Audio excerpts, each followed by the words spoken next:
So, yeah, welcome. My name is Steve Buser. I'm a psychiatrist here in Asheville, North Carolina. We are mostly in private practice. I've got a private clinical practice, see patients day in and day out. But we also have a publishing company on the side. Ryan Deegan works with that, as well as a seminar kind of side business we have, and a book that's come out, which is on the slide as well, is A Clear and Present Danger, Narcissism in the Era of Donald Trump. And that's really the theme of today. We're going to dive into some issues with narcissistic personality disorder and look at some political concerns that are there.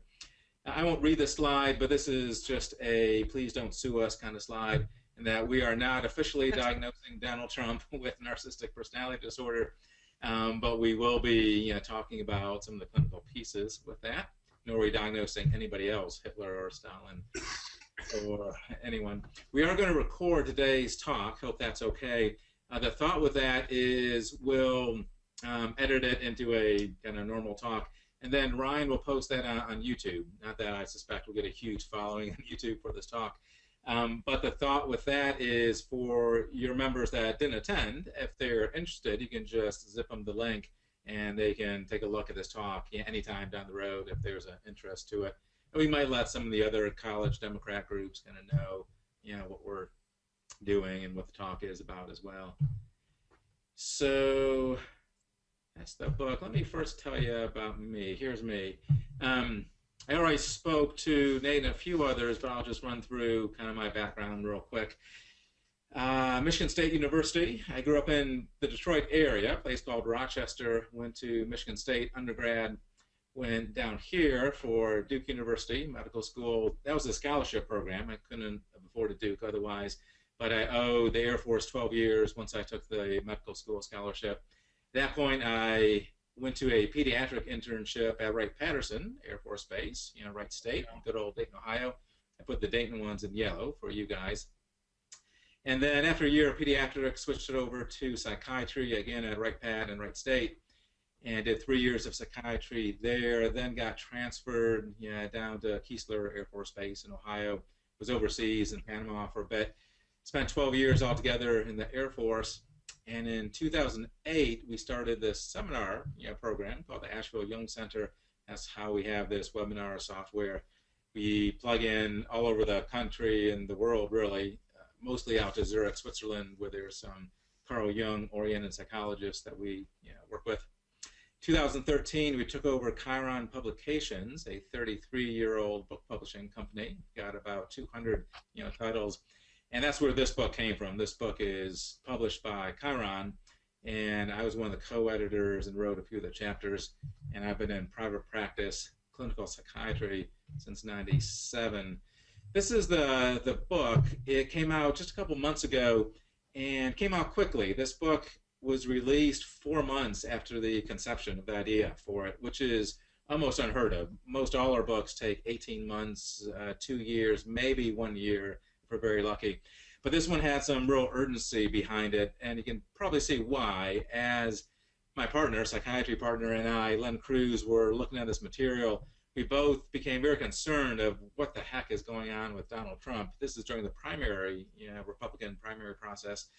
And we really felt a need to talk about narcissism and how we see that both within Trump, but the political process overall, and broader. How is narcissism throughout really the world expressing itself?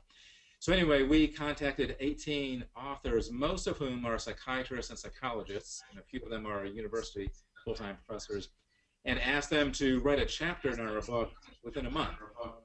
And that was unheard of. I got some echo going on. If you guys can mute your microphone, that'll get rid of the echo. And then once you're ready to ask a question, just unmute it, and that'll work. But if you're an echo, just click that mute button on your thing. Yeah, sorry about that. I had gone ahead and muted their microphone when I heard it. Anyways, we're good. We'll just unmute for time for questions. Anyway, these authors turned back their chapters in a month, which is just amazing. And then we copy edited them and got it out there. This is the list of authors. I won't read down that, but there are some big names if you're into psychology stuff. Jean Shinoda Bolen wrote Goddess in Every Woman. Clarissa Pinkola Estes is probably the most famous of the authors. She wrote Women That Run with Wolves. So we got some kind of heavy hitters, and then a number of other folks, of course, as well in there. It's been in the media a fair amount. We've added some since then. The slide is a little bit out of date, but a number of radio, newspaper, et cetera, have been talking about the book. And we did another book 2 years ago. The only reason I mentioned that is our first book that Dr. Cruz and I kind of co-wrote was on the DSM-5. The DSM-5 is the Diagnostic Manual for Psychiatry, and that's pertinent in that we're talking about narcissistic personality disorder, and we wrote the book, at least one of the books, on diagnosing disorders, be it depression, schizophrenia, anxiety, or in this case, narcissistic personality disorder. Okay, so that's just a brief who we are, what's our book, and kind of why are we talking about it today. This is a quick overview. There's really just three things I want to talk about today. We'll talk about narcissistic personality disorder, both clinical and a little bit about Trump. We'll talk briefly about healthy presidential narcissism versus unhealthy presidential narcissism. And then the last piece is what the heck is going on with Trump? Why has Trump been so successful through this?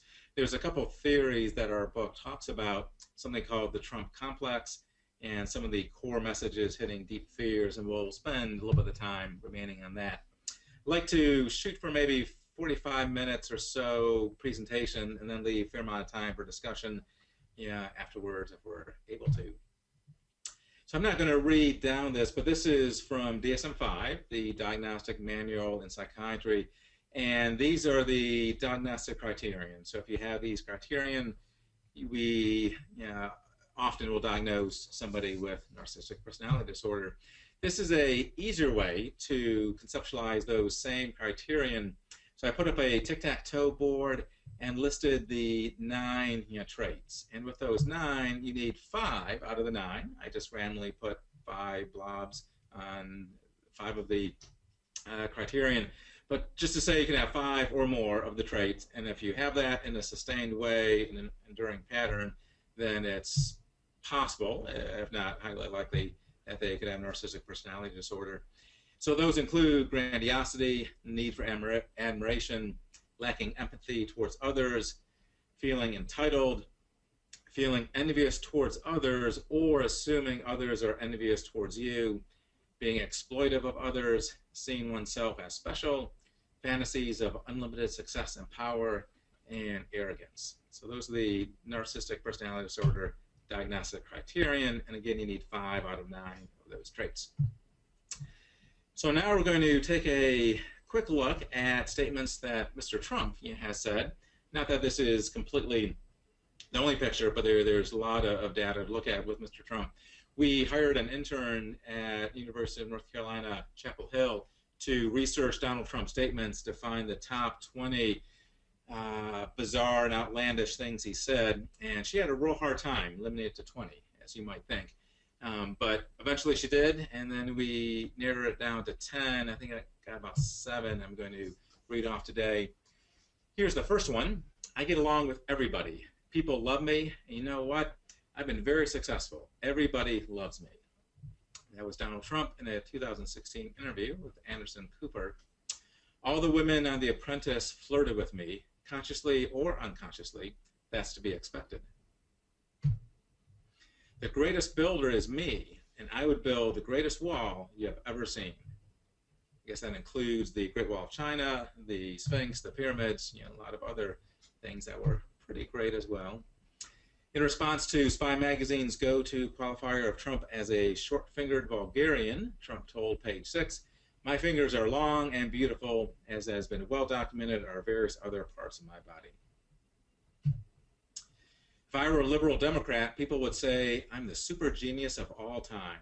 The super genius of all time. If you're a conservative Republican, you've got to fight for your life. It's really an amazing thing. I would build a great wall, and nobody builds walls better than me. Believe me. And I'll build them very inexpensively. I will build a great wall on our southern border, and I will have Mexico pay for that wall. It's a famous one now. This one's my favorite, although he did just sort of apologize recently, although he was absolutely boxed into a corner. But he says, I think apologizing is a great thing, but you have to be wrong. I will absolutely apologize sometime in the hopefully distant future if I'm ever wrong. And what a one to end on.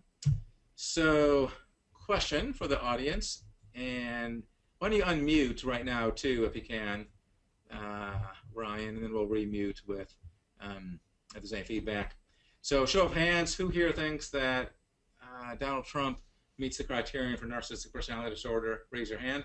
If so, 2, 3, well, 4. Is it unanimous? Okay. Who thinks he does not have it? Okay. Any thoughts on that before I move forward? I think we're still muted. Are we muted? Let me unmute you. Oh, you're muted at the source. That's okay. Anyway, don't worry. We can unmute later. The official answer, though, believe it or not, is no. We cannot formally diagnose him with narcissistic personality disorder in a technical sense. We have not personally examined Mr. Trump. He has not signed release of information.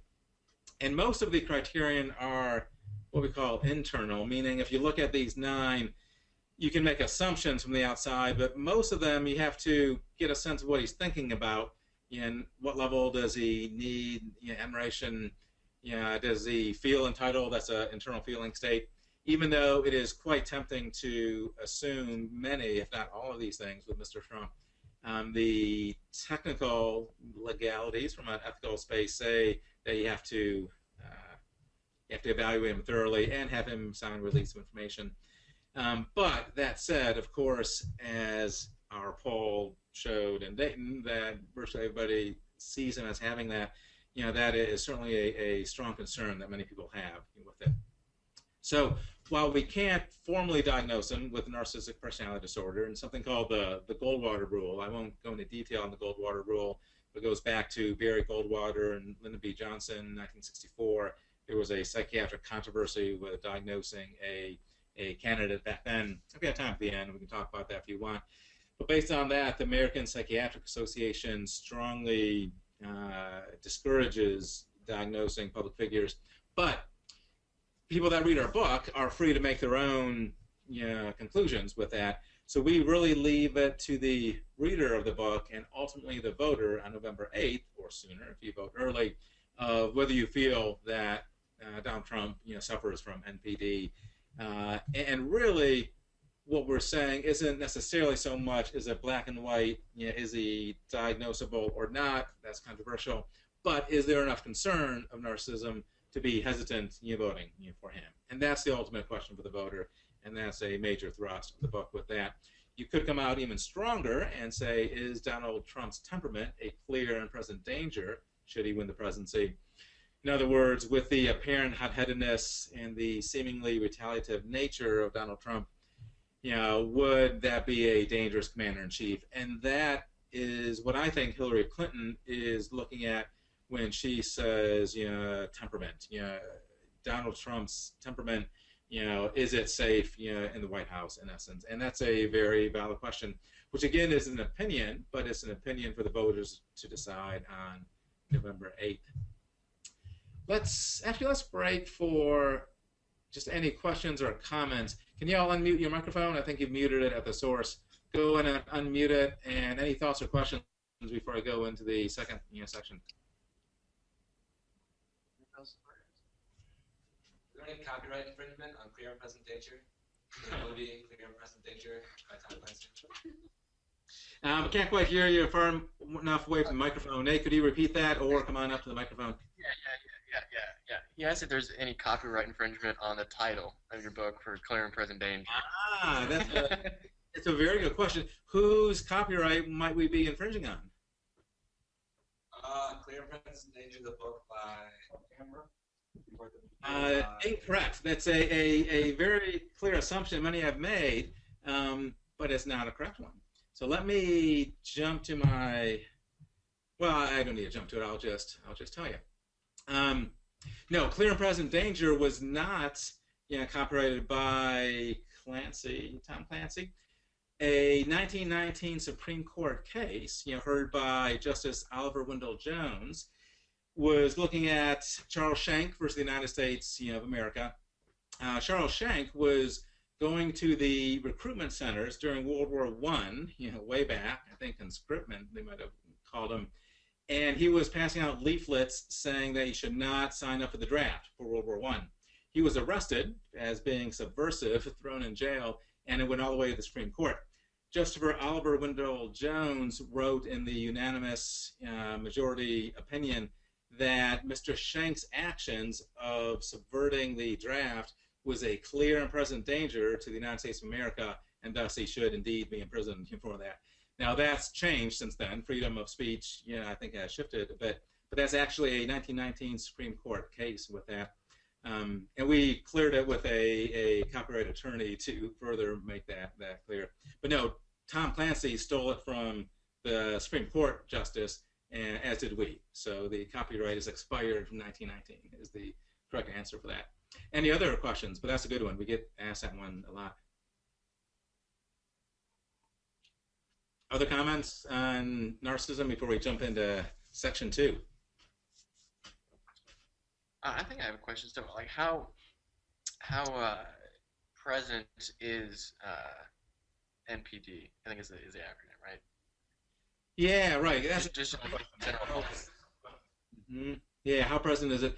And NPD is really a spectrum, as we think all psychiatric illness is. We don't conceptualize psychiatric illness as all or none, black or white, you have it or not. Kind of like bipolar disorder, I look at bipolar disorder as bipolarity. Instead of these people have bipolar disorder, these people do not. We're all somewhat bipolar. It might be extreme, might be little, but we're on a spectrum. And I think you could say that about narcissism as well. Narcissism is extraordinarily common and present. Narcissistic personality disorder is somewhat common, but not as common with that. So I guess the question is, when we start calling it a disorder, it's when it's so impairing that it interferes with functioning. So you can't hold a job, you can't stay in a marriage, you have trouble connecting with people. In that case, it's a disorder in essence. And that's probably 5% kind of range. But people suffering from narcissism overall, you could say 100%, all of us have it to some degree. And then there's different layers or levels of severity of how much we struggle with it. But you see it increasing. And one point within the book that comes up time and time again is that many of the authors see narcissism on the uptick because so much of current culture can be turned to a self-focus. The selfie being the perfect example of that. In my generation, you couldn't take a selfie. You had film, old-fashioned film, and you had to get somebody to take your picture. Now, selfies, social media posts, Facebook, Twitter, your generation is really bombarded with that energy, and it's harder not to get inflated by some of that. So many feel that narcissism is on the rise to some degree. Other thoughts with that or anything before we move forward a bit? Okay, let me move forward. If there's a... Pardon me? I think we're good to go, yeah. Good. And if there's feedback, we'll just mute the microphones, but maybe not. Okay, so next slide. So healthy presidential narcissism versus unhealthy. This is the chapter by Nathan Schwartz-Salant in the book, and he does a marvelous job of teasing out this piece. I thought I would take a few minutes and present some information about that. Make sure we're not getting close to the debates at all. No, we're fine. So this concept is that in order to seek the presidency, you'd almost have to have some level of narcissism, with that. You'd have to be very self-confident, sure of yourself to even want to be president of the United States with that. So all leaders carry some arrogance, narcissism to be a strong leader. Some leaders, though, have a profound energy that ignites imaginations. They're charismatic. They draw people to them, and they have this anima within them. And that can be good or bad. Those aren't necessarily good leaders, but they're profound, igniting kind of leaders with that. They're charismatic, inspiring. They motivate those around them, and that again can be good or bad.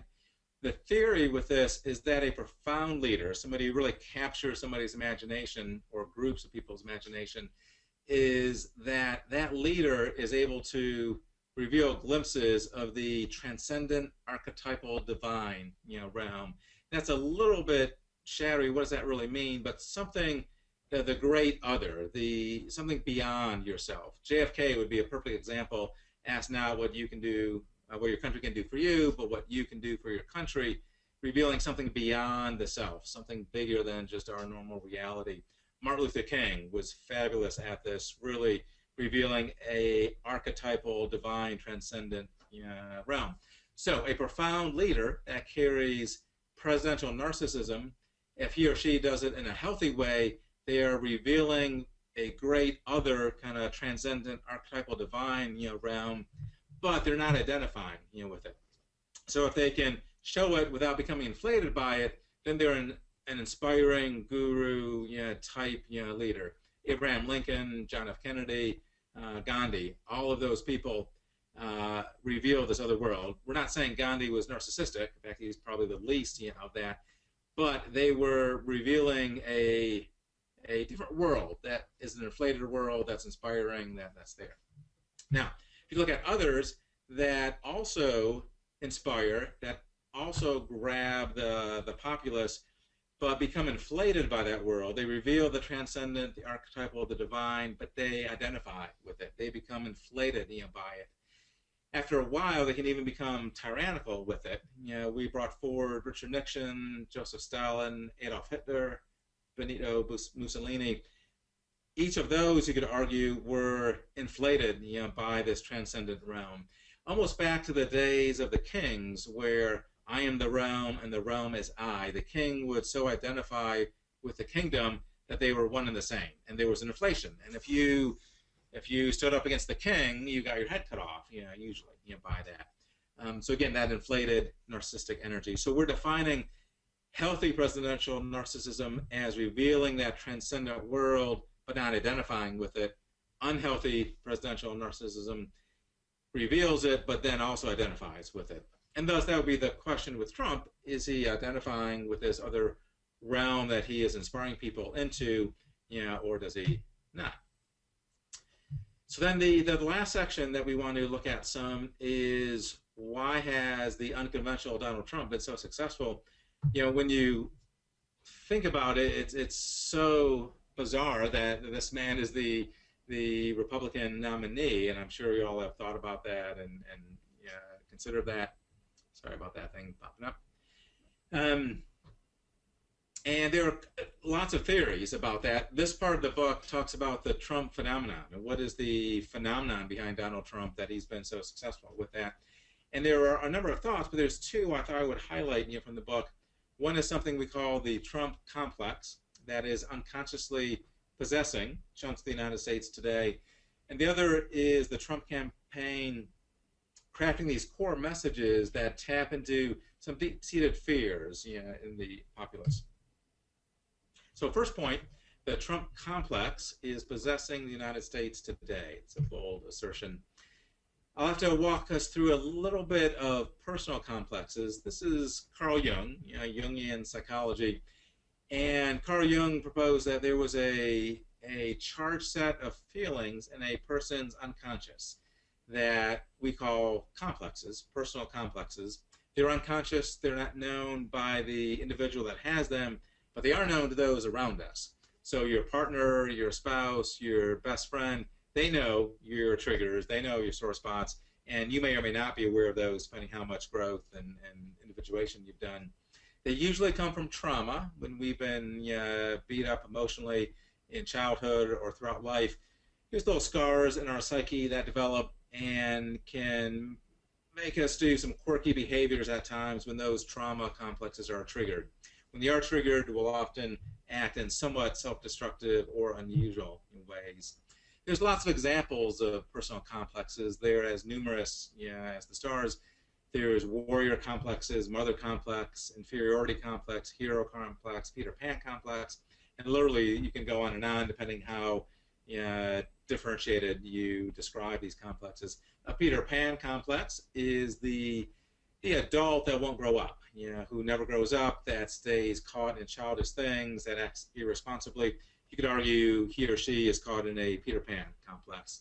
A hero complex would be somebody who rescues others and is stuck in being the hero in a somewhat rigid way, and when he or she is triggered, they enter the savior complex or hero complex. Those kind of overlap. Stressful situations trigger us into these complexes, and if the stress is extreme, we can become possessed by that complex, meaning that that complex becomes a caricature of who we are, and we react virtually only through that complex. We're always the hero 100% of the time. We can't break out of it. We're possessed, colonized by that complex. And that's a dangerous state, and the person needs some aggressive psychotherapy usually at that point. Now, the leap is to say that just like we have personal complexes within our own psyche, everyone on the planet has them, could we not have group complexes where groups of people have unconscious complex that are shared within that group? And that could be a country, in this case, that we're describing. It could be a tribe, could be a sports team, could be a state. It could be any group of people that develops a unconscious behavior based on a complex. And again, they're unconscious, hidden. They lead to unusual group behaviors, like electing certain presidential primary candidates, and they cluster around very charged emotions. So if there is a national complex, there needs to be a national wound. So as we were looking at this, what is the trauma that the United States has undergone in the last 15, 20 years? Of course, September 11th, 2001, the attack on the Twin Towers, a huge national wound, an attack in one of our primary cities, unthinkable, followed by 15 years of war, Afghanistan, Iraq, Pakistan, terrorism from the Taliban back in the day, then Al-Qaeda, now, of course, ISIS. There's been just a steady state of terror that we've felt oppressed by. In 2008, of course, the financial collapse was a huge stress on the nation. And you don't need to go only 15 years back. You can go 50 years back.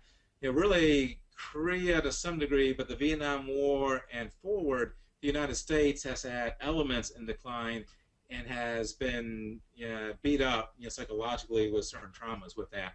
So you can go 15 years back and see the current set, or you can even go post-World War II. World War II was sort of the America high. We were on top of the world. We had defeated the Axis powers. Our industries were left intact while the rest of the world was bombed to smithereens, and we were dominant in the world. But since the 1950s, there's been a steady shift from that, and that could be perceived in the United States as a wound. So a loss of U.S. dominance on the world stage since 1950s, feelings of national powerlessness to foreign wars and terrorism, the loss financially of the American dream, particularly around 2008, leading to these unconscious national fears and longings and complexes. So could this have triggered what we're calling a Trump complex, these 15 years of wounds in the United States that are drawing us unconsciously, not all of us, of course, but a group of the United States, drawing them towards a perceived fix to these woes of a Trump archetype or complex, and that would be one of strength and nostalgia. So the perceived magnetism that's drawing us towards that for a supposed correction would be one of strength, somebody with a near Herculean ability to build walls, keep out the bad guys, and always win, and mixed in with the nostalgia to the good old days. Let's make America great again, like the 1950s, Camelot energy. Let's get rid of this political correctness. Let's get rid of this diversity that we've had to live with. Let's go back to the good old days, 1950s. So that strength and nostalgia, we feel is the kind of core of the Trump complex that then is pulling people, towards a figure like Donald Trump.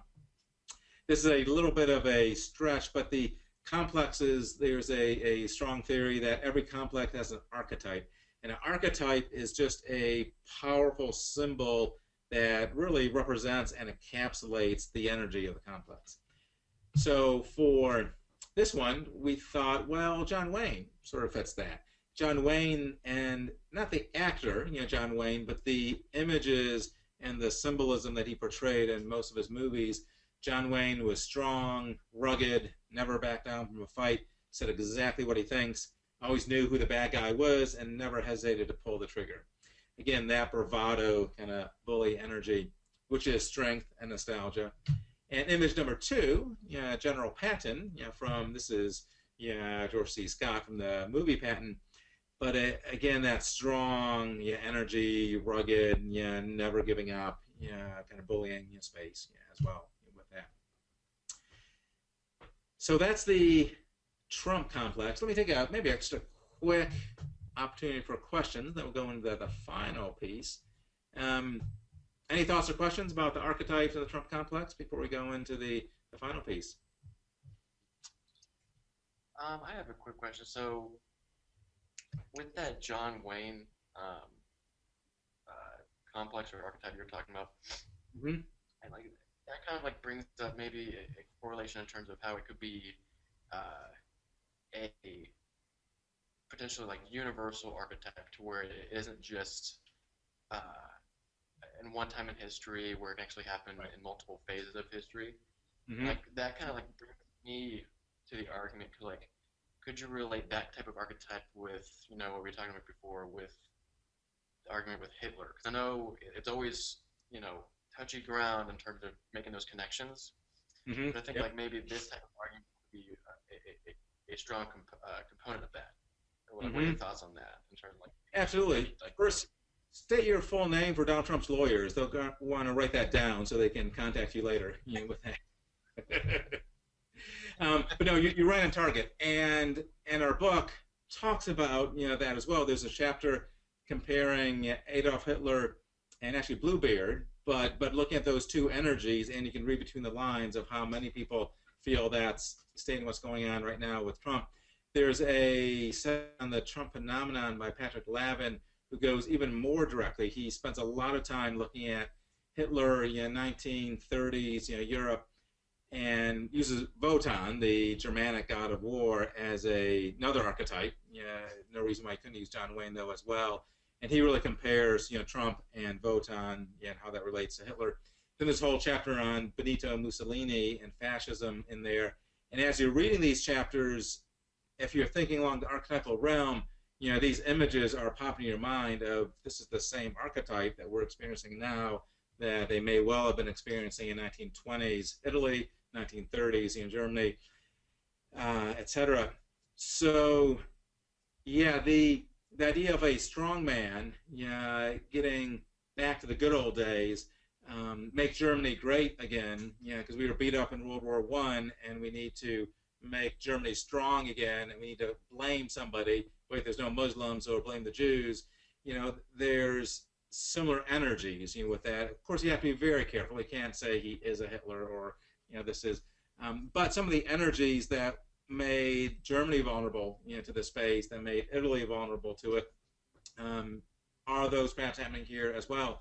And right, John Wayne, rugged, nostalgic, individualistic, the simplicity of Hitler and Mussolini and these others, you may well have been tapping into a very similar national complex and archetypal phenomenon back then.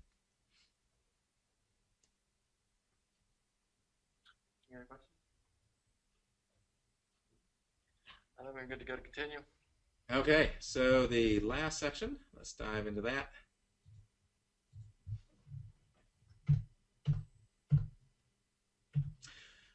Which is that the Trump campaign has used masterfully crafted core messages that tap into unconscious fears and unspoken thoughts.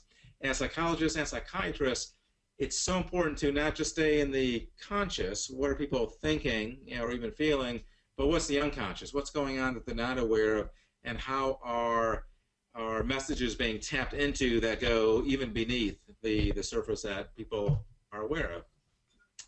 This chapter is by Dr. Tom Singer in the book, and he looks at a number of core messages that the Trump campaign uses over and over again that are tapping into these deep fears, not rational fears, but deep kind of hidden fears, such as get them out of here, make America great again, I want my country back, and America first. So get them out of here is a literal statement when there were hecklers in a rally and Trump looks at his Secret Service and he says, get them out of here. And they drag out the dissenter, they kick him out, arrest him, depending on the case. But it's not just that statement of get that person out of here, but Trump, of course, sends these messages of get the other out, the undesirable other, whoever that other is. So the Muslims, let's get those Muslims out. Don't let them in because they might be terrorists. Those immigrants that are rapists and thieves, get them out, build the wall, keep them out, deport them. We're going to deport 10 million people with our deportation police. The Mexicans, we got to keep the Mexicans out. So to get them out of here refers to anybody that we've scapegoated, that we projected our shadows and our negative elements onto, fairly or not, usually not fairly. And those scapegoated groups, we want to keep out of there. So when Trump says that, get them out of here, I'll build a wall, ban the Muslims from entering, he's tapping into that deep fear that many Americans have of the other, the scapegoated other. And that's very effective. Tapping into that unconscious fear is a very effective form of persuasion. Make America Great Again, of course, is a slogan that's on his hat. You can see those hats all over the place, which is restoring America's preeminence in business, power, wealth, and military domination. And that goes back to that Trump complex we were talking about, the wounds since the 1950s and the decline and the terrorism and the attacks and the war. And nostalgia, can we make America great again? To the good old days when white men ruled the country, diversity was not valued. Women had 3 professions they could go into: nursing, teaching, and I don't know, something else. And political correctness was not even thought of. And America was powerful and wealthy and dominated the world. And had the atom bomb, was the only one with the bomb, at least for a few years. So that's the nostalgia, make America great again. Now, many of us feel that wasn't so great, and I'm not so sure that was the best thing for America. But nonetheless, that hat, I think, is tapping into that nostalgia of the supposed good old days and people's hidden thoughts of, oh, great to get back there. They can't say that. That's politically incorrect. They can't tell anybody that usually. But Trump can, and Trump's telling like it is, and so he's speaking the truth, is what they say. I want my country back is related to the others, but those people have taken my country from me. I want it back. And those people are, again, whoever the scapegoated folks are. The liberals, the Democrats, the minorities, the transgendered, the lesbians, the gays, the political correct. All that shift towards diversity and tolerance, I think is a mostly very good shift. But if you're somebody who's nostalgically wants the good old days before all that, I want my mom and pop and apple pie country back again, not all this weird transgendered stuff. Of course, North Carolina and our Charlotte bathrooms is on the headlines quite regularly. Our governor has banned certain people from using certain bathrooms. Again, that's that whole I want my country back, where the men's room was the men's room, the ladies' room was the ladies' room, and never the twain shall meet. The last one, I think this is the last one, is America First. And you hear that a lot. We're going to make America first again, which of course means all other countries are seconds, or third, or fourth, or fifth. I'm not sure how Europe feels about that, and how England or Canada feels about that. There's a real arrogance of America needs to be first, and everybody else needs to subordinate to America, who is now first again. Nostalgia, in the good old days back. Again, that's a hidden thought because many can't express that. It's politically incorrect to say America should be greater than all the other countries. Yet when Trump says it, it taps into that hidden thought that now is being released with that. So the Trump campaign's core messages are constant attacks on political correctness, and they are tapping into these deep fears and unspoken thoughts, and that makes it very successful, because when you tap into that, there's a huge release of energy, because it's been bottled up, and people, really become motivated, when they hear that, or they can, sometimes. So this is a summary. We talked about narcissistic personality disorder, the criterion, why the controversy around Trump and narcissism. We talked about healthy versus unhealthy presidential narcissism. Then we looked at two elements of why Trump perhaps has been so successful, looking at the Trump complex and the core messages. And the last slide or two is, what can I do? And you guys know this. This is nothing. I mean, you're working out there. You're registering voters. You're getting the vote out. So, of course, we all need to vote. And we've got to work on the campaign if we can, and we need to get out there and vote and spread the vote. If there's an interest, our message, we would love to be spread as well. The clear and present danger that Donald Trump may present to our country, should he get anywhere near the White House, is a concern. And our book lays it out. So anything you can do to spread the message of this book, we would be greatly appreciative. Read the book, share the book. The website on the book is trumpnarcissism.com. It's got a press kit. The press kit is good. If you don't want to buy the book, just download the press kit. It's a 14-page, really nice summary of the book with excerpts and whatnot. Share that to friends. Give it to any media that you know. Put a University of Dayton paper article. And, of course, Facebook. We're all on Facebook. So like our page at Trump Narcissism and kind of comment on the post and spread the word. The more we can do to get this and really all the messages about Trump, the better. And believe it or not, we have a T-shirt. So if you want to proudly wear a T-shirt through your campus, you can get on Amazon or Trump Narcissism. Don't have to, of course, but the more we can get this message out, the better. So with that, I am kind of done with the official part. Any discussion, thoughts, ideas? Does this trigger anything at all for folks? You guys everything? Yeah, we're doctors. You can tell me, I can kind of relay it. So I was going to ask, kind of like, he's talking a little bit about with like the core messages, there's what he's saying, and there's also kind of like hidden subtext. So I was wondering, kind of what he said recently about selection could be rigged, there's stolen speech. Obviously, just the baby side of that knowledge. Yeah. But I was wondering if you think it's also kind of insidious, like subtext that and maybe this Trump movement doesn't have one way, it have another way. Okay. Yeah. So one of our members, John, was talking about how recently when he talked about how he's questioning if the election is going to be rigged, and if that could be like that type of messaging, and talk about the core messaging and the kind of unspoken ideas. Would that be like a subtext for an indirect consequence of what he's trying to say, which is basically like insight that the system is rigged against him, and that there should be some sort of because people are thinking like that could cause violent acts per se as a consequence that he's not specifically saying, but that it could be like an inadvertent consequence that he actually might know about. Yeah, absolutely, because that playbook works pretty well for Trump to say something but not say it. One way he does that is he'll say, people say that Obama wasn't born, in the United States. I'm not saying that, but I've heard people say, such and such. So he implants this thought that then he gets some buzz going on, but he can say, well, I didn't say that. I just said people have said that. And this rigged election, similar to the comment I'm sure you remember about the Second Amendment people. Second Amendment people know what to do when they have a leader who's trying to take away their guns from them. And the presumption that most political analysts had was that was suggesting assassination of President Clinton should she win the White House. And oh my gosh, of course he didn't say that, he just sort of implied that. He is masterful at implying things but not quite saying things.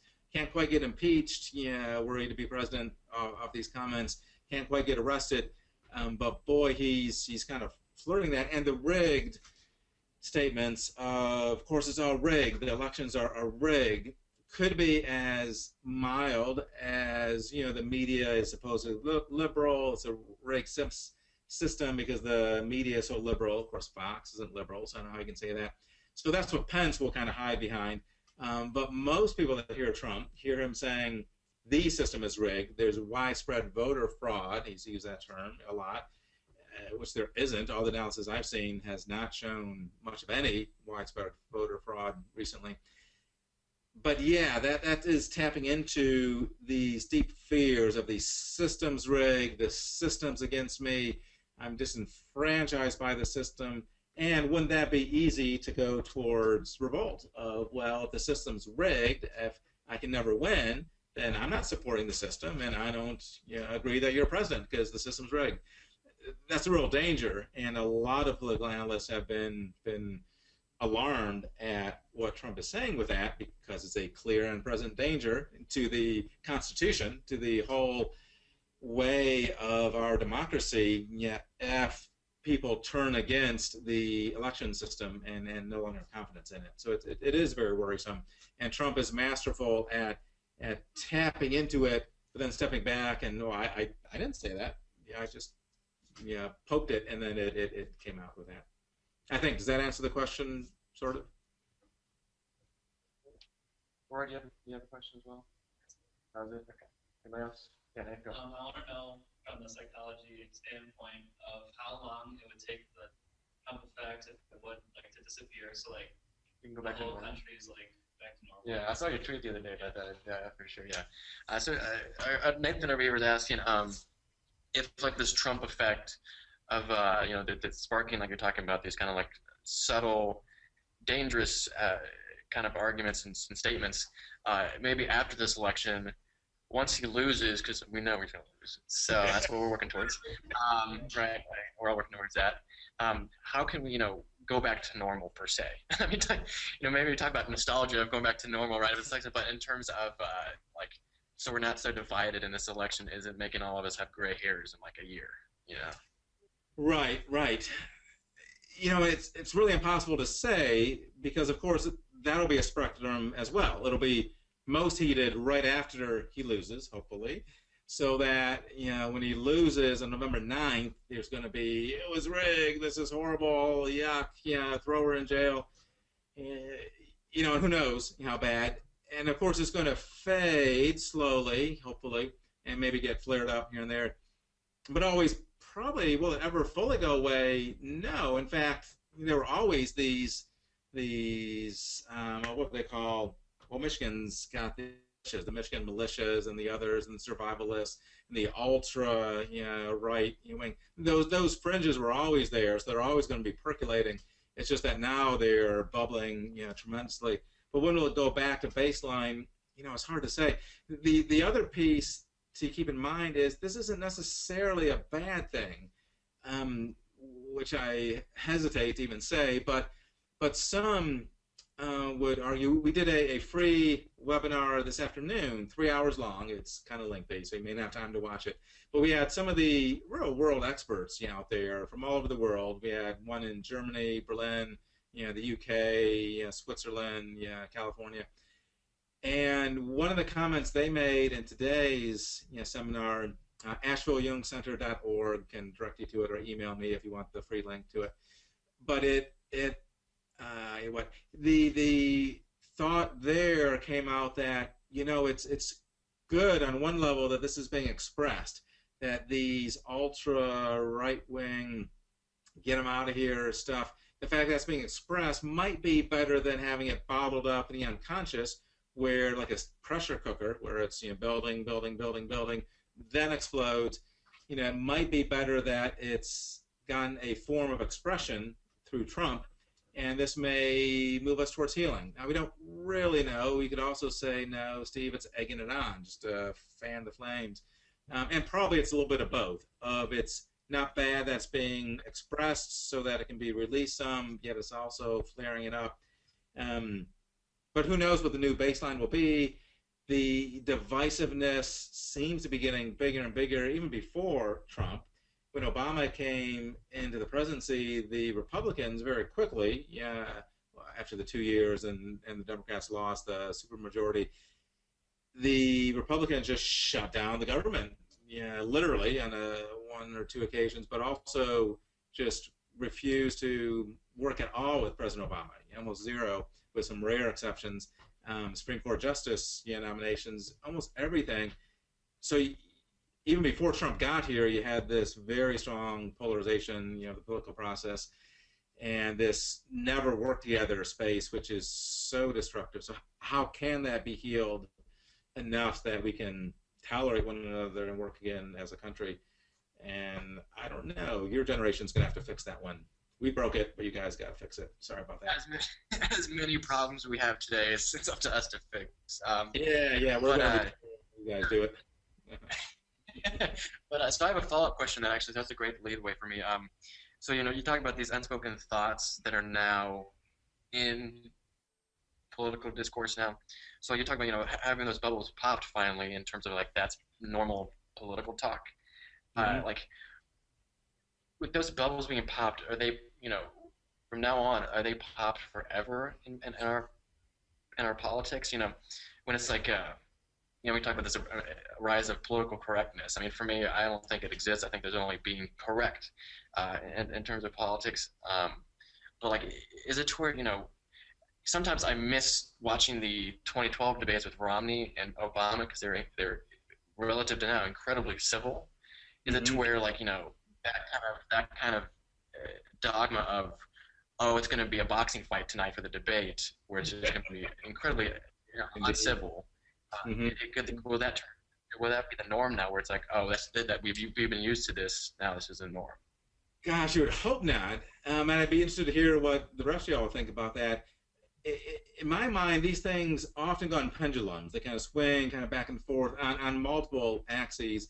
The current swinging, I think, is Obama 8 years ago unleashed this huge optimism.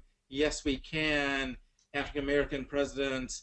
We're finally getting rid of the Bush years and all this war, and Obama's going to be it, and kind of progressive and whatnot. And of course, there were troubles with that, and he did some good things and was unable to do some other things. But now I kind of feel this pendulum is so Trump is the exact opposite of Obama, I would say, and Clinton as well. But even Obama is a more direct opposite. And some elements of this, one thing I forgot to mention was that another reason we did this book was, I see 10 to 15 patients a day, every day during the weekdays, and I can't tell you how many have this deep anxiety about Trump. And will Trump become president? And some have anxiety about Clinton, but not many. It's really Trump. The nuclear warheads. Do you want this guy to be able to launch nukes if he gives the command? But one point that I don't talk about anymore because it looks like Trump's going to lose, knock on wood. But when it was neck and neck, one thing I had to walk some of these people through was, I hope to God Trump does not win. I'm not voting for him, and I don't think he'll win. But were he to win, it probably won't be as catastrophic as us progressive Democrats are thinking. Because all of us in my room and your room there probably think that if some weird terrorist attack happens and somehow Trump, turns it over and blames Clinton and he gets elected, which unlikely, but that's about what it would take to get him elected. All of us think that would be catastrophic. That would be horrid. Let's all move to Canada, but Canada is going to build a wall and keep us out of there, so we can't get to Canada. And it feels catastrophic. So, but we don't really know. Yes, it would be horrible, but what is that pendulum then going to swing back to? I.e., he might get impeached within X months or days or years. He may quit. Of course, that leaves Pence. I don't know if that's any better. But whatever damage Trump does could easily swing a pendulum the opposite direction. And 4 years after Trump, we have this amazing president. Obama too, Michelle Obama becomes president, and she just, heals everything. After. Yeah, no, not really, but Trump we think is bad, but we don't really know he's bad because maybe the pendulum then was swinging to something else. So there's all these pendulums swinging, and you really don't know where, but it does oscillate. It always oscillates back and forth between, this extreme and that extreme. But we are more polar. So I kind of rambled for about 10 minutes on that. Those are my thoughts. No, hopefully the last thing you touched on was that we have a good swing back to civility in the next 4 years. Hopefully. And the good news, we might have our cake and eat it too, our liberal cake and eat it too, meaning that we might have Obama and then followed by Clinton, so we never have any pendulum. But the pendulum was Trump's campaign, which was horrid, and then it swings back, and so we actually don't lose the presidency at all, but the pendulum still swung in there because we had this bizarre Trump campaign right in between the Obama and Hillary Clinton presidencies. Maybe that would be the ideal with that, I think. Any more questions for you guys? I know I got a few myself. Yeah. I feel like Trump is just a symptom of a bigger problem. Okay. So we claim to be the most advanced nation on earth. We claim to lead the world in innovation, human rights, and everything. But we still see millions of people falling blind. So how come? We are the most advanced. Is it our education system that is unable to change how people think, how they judge things? Is it our education system that is failing millions of people? Is that what is happening? Because it looks like Trump candidate will surface, once in a while. Yeah, like your question, like how is he able to basically fool everyone so easily? How does he influence so many people, and these people fall in blind? Yeah. Thinking what he's like. Oh. Yeah. So the question was kind of posed as like, so many millions of people follow Trump blindly, and I think the question was like, Trump might be representing something that's a bigger problem other than just himself, and that maybe how is it a problem with Amador said could be an education problem, or could it be just could be also culturally, how could this kind of I know from our perspective we think he's just trying to fool everybody, which is a definite argument, but in terms of I think there's a consensus in the country how could we be kind of fooled so easily when we think we're the most advanced nation in the world? Exactly. And that's a wonderful point, which is a huge thrust of the book, in that the book is really not that much about Trump. It's really narcissism, but the sections that are on Trump aren't that much about Trump. They're about the Trump phenomenon, which is exactly what that question is hitting of, it's not really about, Trump and his personality. The news story, the real story behind the story is what the heck is going on that so many people are being just drawn towards him. There's something either broken in our culture, or broken is the wrong word, but there are these underlying energies that are just pulling people towards Trump, which is much bigger than just Trump. Trump is a figurehead, a lightning rod, but the Trump phenomenon, the energy behind it, which is got to be multifaceted. Yeah, and we took a lot of stabs at it. The Trump complex, the core messages, even just the pendulum of it's been at Obama, so now it's coming back towards some Trump energy. Education, fundamentalism, religion, terror, war, fear, Brexit, Islam. There's so many things that are stirring these energies with that, and I think that nostalgia is a big one of kind of fear. Not your generation, and not even my generation. I'm 53, so I'm kind of in the middle. But the 60-year-olds, the 70-year-olds, are really scared when they see all this change and all this stuff. And they remember back when America was strong and great. And that's a big factor. That nostalgia, I think, is really a energy source. But there's a lot of energy sources that are feeding this monster as it kind of grows and takes over parts of the United States populace. I think I got one last question. I think it's good to end on, and something I've been thinking about a lot lately is, when we had Madeline Albright on campus on Monday, she called Trump for the Republican Party is a useful idiot. But my thinking is does Trump know what he's doing? And this could also be correlated to the Trump campaign as well, which I think they also kind of took on from his stupidity. It's we can use this, but does he know what he's doing? Does he know that is he calculating these moves, even though from a face-to-face, maybe from the news and the media and everything, comes off as natural, that he is stupid, that he is just, saying it how it is and whatnot. But really deep down, could he actually be, interpreting like, this is the game that I'm playing. This is just, what works and what has worked and how he's, the nominee, and he actually knows what he's doing. Like, from your experience in psychology, what kind of, what kind of experience could you say, or like stuff you could speak on in that kind of direction? Yeah, that's the big question, and that's one of the questions that I've been wrestling with a lot. And I think much of America, at least the progressives, and I think you're right, the mental health field even more so, because that's a bit of our energy of, is it a persona that's being projected that isn't the real Trump? And even that could be a conscious persona of, I'm going to pretend to be A, B, C, D, or it could be unconscious if I'm just projecting it, but it's not who I really am. How much of it is it planned? Is it charlatanism? Which actually goes back to that question of, can you diagnose NPD, narcissistic personality disorder, without really penetrating beneath the surface?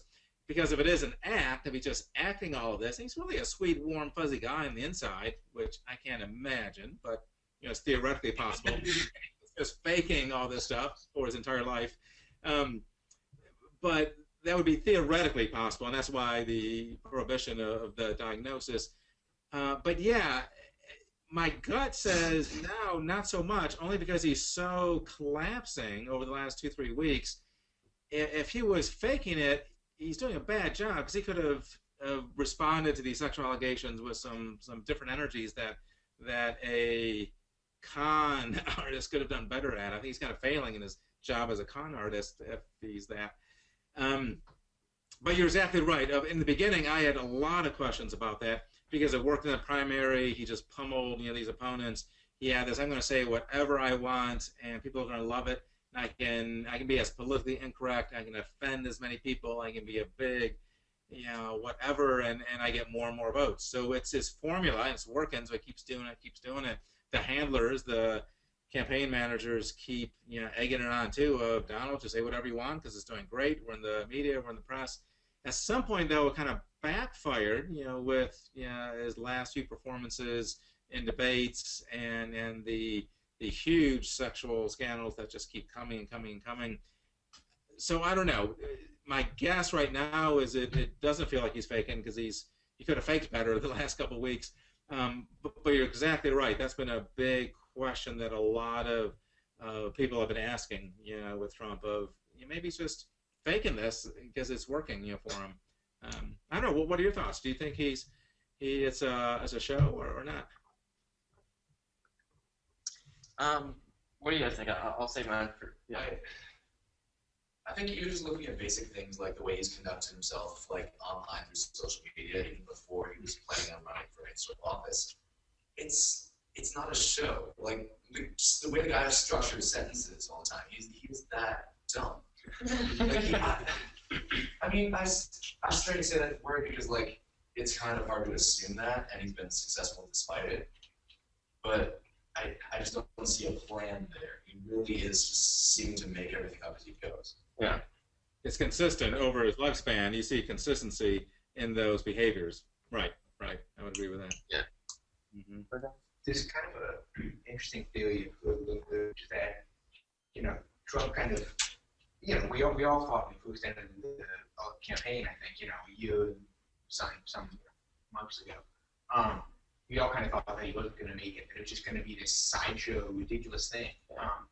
And there's a theory that maybe he kind of thought that too, that he was, I think we all agree that he's not doing this because he loves his country or anything. I think we all agree that he's doing this for himself, and so, some people kind of theorize that that's what he intended to do all along, to enter the race, get some exposure, say some things that would kind of gather him a following, but really never make it past the primaries. And that now that he realizes, oh my God, I might actually have to become president, he's kind of, not necessarily bombing it in a planned way, but really not necessarily ready. Elected. Yeah, I think he saw an opportunity and he took a shot. Yeah. Because being president is hard. Even being a bad president is hard. But if you can be some guy who doesn't win the election but gets to yell about how he was cheated on the internet and people will still listen to you, I think that's what he's really after. Could well be. Were you able to hear some of that? Yeah, yeah. And the Trump brand, he's got a brand, yeah, and he's got a real estate empire, and he's got this public persona, figure. Yeah, if he loses, he still has made enormous inroads on the Trump brand, and Trump stock, if there is such thing, will go up, and his ability to, affect things and stir, stuff up. Yeah, so a lot of people wonder, did he ever intend to get as far as he did, but just wanted to make a big show and kind of see what happened? It's a real good theory. Of course, were he to win, then what the heck? Oops, I didn't mean to win, and now I've won. So what do I do? Again, that's a worst case scenario, but yeah, I think there's a lot of people with that same question. And also, we need to keep in mind that the line between conscious and unconscious isn't as crystal clean as we would like. So even that question needs to be shifted to what degree does he know? Is he doing this? Because people can be sucked into this and they got a glimmering of, I'm sort of making it up and going along, but you talk yourself into it before you know it, and that's a fuzzy line. You can have partial awareness and not full awareness.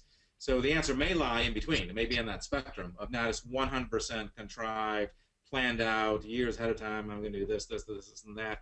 That would be the one polar piece. The other one would be zero awareness of what you're doing, but probably he's somewhere in between with that, I would assume. And that line can vary over time as he gets pulled into the stuff. And as he gets triggered, he gets angry at the accusation, that pushes him into his own complex, and he reacts even stronger.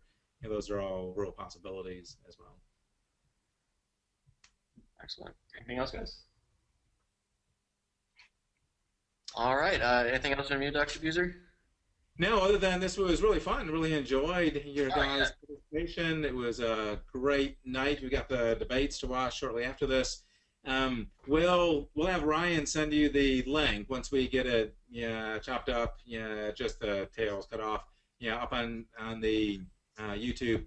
I'd love you to circulate it with anybody that can attend, anybody, or widely if you've got access to the University of Dayton, just to spread this word. Anything we do to spread this message and the other messages that you guys are trying to get out there. But the one of what is going on with Donald Trump, I think, is a critical message in this campaign.